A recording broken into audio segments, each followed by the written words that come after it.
কালকে ভাতৃদ্বিতীয়া উপলক্ষে যে সমস্ত ভাই বা দাদারা বোন বা দিদির কাছে ফোঁটা নিতে যাবে বা ফোঁটা নেবে, তারা কখনো লক্ষ্য করেছো বোন বা দিদিরা কোন আঙুল দিয়ে ফোঁটা দেয়? আসলে আমাদের 5টা আঙুল থাকার পরেও আমরা বাম হাতের কড়ি আঙুলটা দিয়েই ফোঁটা দিই।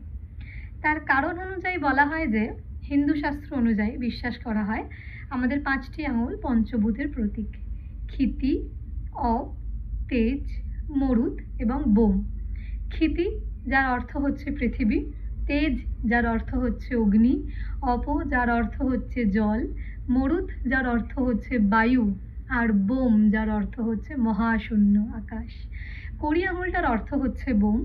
আর বিশ্বাস রাখা হয় যে এই কড়ি আঙুল দিয়ে যদি দিদি বা বোন ভাই বা দাদার কপালে ফোঁটা দেয়, তাহলে তাদের সম্পর্ক আকাশের মতো অসীম হয়, কখনো যার শেষ হয় না, যে অনন্ত বলা যেতে পারে, অনেক বেশি স্ট্রং হয়।